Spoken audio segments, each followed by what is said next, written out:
Selamat pagi seluruh umat Paroki Kristus Raja Bajiro. Kita berjumpa lagi dengan renungan pada pagi hari ini pada tanggal 1 Januari 2020 yang merupakan Hari Raya Santa Maria Bunda Allah. Maka tema bacaan yang kita ambil yaitu dari Injil Lukas bab 2 ayat 16 sampai 21. Maka marilah sebelum kita mengawali renungan ini, kita membuat tanda kemenangan.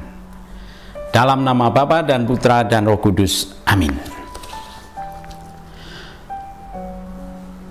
Lalu mereka cepat-cepat berangkat dan menjumpai Maria dan Yusuf dan bayi itu yang sedang berbaring di dalam palungan. Dan ketika mereka melihatnya, mereka memberitahukan apa yang telah dikatakan kepada mereka tentang anak itu.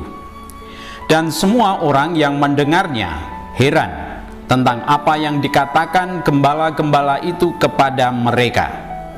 Tetapi Maria menyimpan segala perkara itu di dalam hatinya dan merenungkannya. Maka kembalilah gembala-gembala itu sambil memuji dan memuliakan Allah karena segala sesuatu yang mereka dengar dan mereka lihat, semuanya sesuai dengan apa yang telah dikatakan kepada mereka. Dan ketika 8 hari dan ia harus disunatkan, ia diberi nama Yesus, yaitu nama yang disebut oleh malaikat sebelum ia dikandung ibunya. Demikianlah Injil Tuhan. Terpujilah Kristus. Saudara-saudara yang terkasih, melalui bacaan ini kita bisa melihat siapa Maria itu. Ia adalah sosok yang terpuji sehingga segala sesuatu yang terjadi atasnya, Maria menyimpan segala perkara di dalam hatinya. Pada hari ini kita merayakan tahun baru, ya.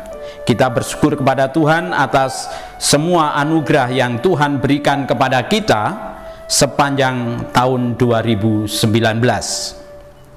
yang sudah kita lewati, dan kita memasuki tahun 2020 ini dengan hati penuh sukacita.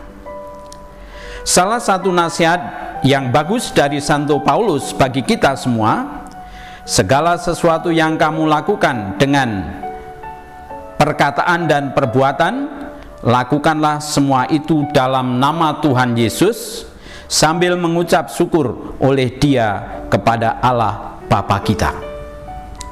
Mari kita memulainya dengan Tuhan dan mengakhirinya bersama Tuhan. Bunda Maria akan mendoakan kita sekarang sampai selama-lamanya. Saudara-saudara yang terkasih dalam Kristus, Bunda Maria adalah pribadi yang sangat akrab dan dengan umat beriman. Saya mau membagikan pengalaman rohani teolog sebagai berikut. Sebelum beliau Scott Hahn, ya, seorang jemaat Calvinis yang menganggap dirinya seperti Saulus yang dianiaya, demikian juga ia menganiaya Bunda Maria.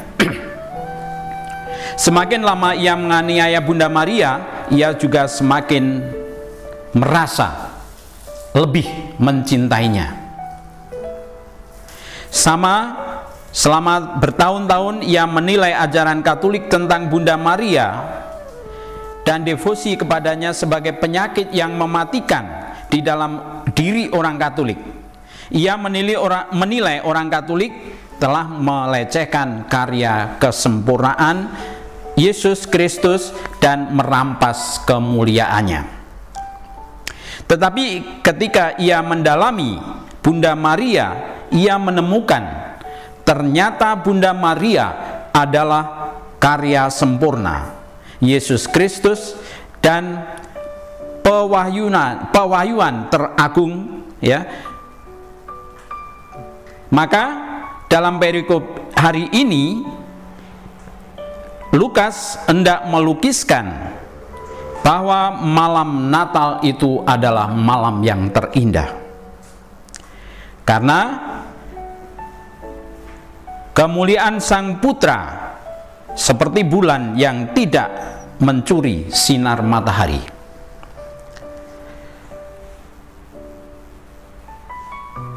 Dengan sederhana, Lukas menyampaikan pendapat sinar rembulan yang seperti matahari dan pencerahan dari para malaikat yang pergi ke Betlehem menyembah Yesus.